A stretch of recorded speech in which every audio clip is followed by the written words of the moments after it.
Prologue.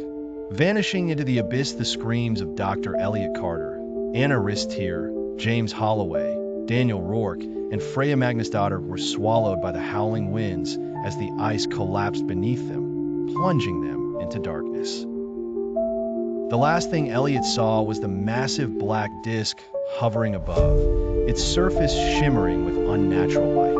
Then, everything went black. The awakening Elliot's eyes snapped open. At first, he thought he was dreaming. He lay on a smooth, metallic surface, his body aching, his breath fogging in the icy air. Then he realized he was not alone. The others were scattered around him, their bodies motionless, their faces twisted in fear and confusion. The space around them was impossible, a massive cavern, but its walls moved. Not like rock, but like muscle and sinew, pulsating with an eerie, bioluminescent glow. And then he saw them, the beings. They stood in a circle, watching him with featureless black eyes, their bodies so thin they looked almost skeletal. They had no mouths, no visible way of speaking, yet Elliot could hear them in his mind. You were chosen. The extraction Freya was the first to wake up, her breathing shallow, eyes wide with terror. Where are we? She whispered. The air was thick, pressing against them like an unseen force. James groaned, clutching his head. I don't remember falling. We were at the surface, and then a sudden screech filled the cavern. One of the beings stepped forward, extending a long, bony hand toward Daniel. Daniel staggered back, reaching for his rifle. But the being tilted its head, and the rifle was ripped from Daniel's hands, hovering in the air before disassembling itself piece by piece. Elliot watched in horrified fascination. They control matter, he whispered. The being lowered its hand. We will show you. A light flared in the cavern, images flashing before their eyes. A ship, thousands of years old, crashing through Earth's atmosphere. The beings trapped beneath the ice, waiting. And the message sent into space calling for their kind. We did not come for war, the voice whispered in their minds. We came to escape it. Anna shuddered, gripping Elliot's arm. They've been here for centuries. But why now? Elliot asked. Why are you waking up now? The beings turned their heads towards something deeper in the cavern. The ground trembled. Something else was waking up too, and it was not them. The other presence, Freya, had been quiet this whole time, but now she whispered, "This is not a rescue mission." They turned to her. "What do you mean?" Elliot asked. Freya's hands trembled as she pointed to the far wall of the cavern, where strange symbols glowed faintly.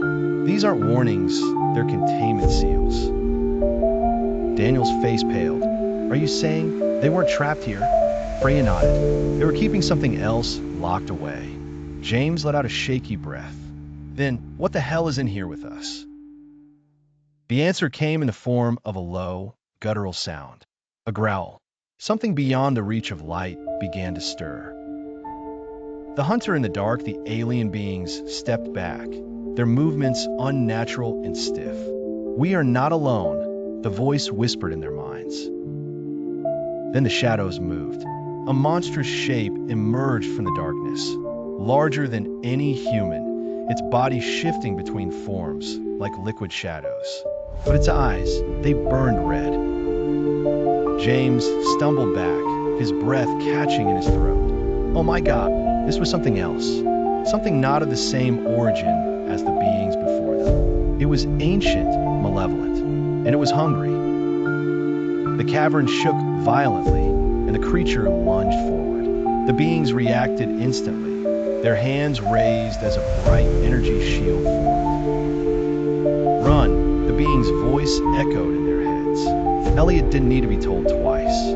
They turned and bolted toward the cavern entrance, their boots slipping on the icy ground as the roars of battle erupted behind them. The creature smashed against the barrier, sending shockwaves through the cavern. A black tendril lashed out, striking one of the alien beings, reducing it to dust. Daniel stopped, turning back. They're fighting it, but they won't hold it for long. Elliot's mind raced. We need to get out of here before this entire place collapses.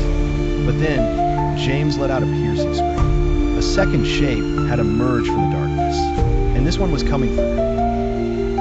The exit was in sight, a small crevice leading back to the surface. Go, Elliot shouted. But as they ran, James was pulled back, his body yanked off the ground into the air.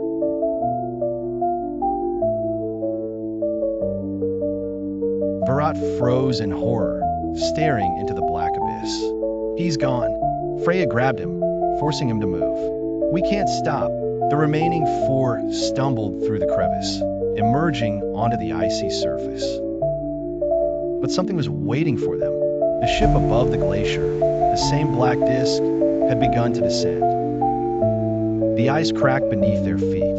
A beam of light shot down, engulfing them. For a moment, there was only weightlessness, and then blinding light. Epilogue. The aftermath. Elliot woke up in a hospital bed in Reykjavik. His head ached, his body felt weak. Anna was beside him, eyes red from crying. Where are the others? He whispered. Her lips trembled. Freya and Daniel didn't make it. Elliot's breath caught in his throat. And James. Anna shook her head. They never found his body. The authorities had discovered them unconscious in the snow, miles from the research station.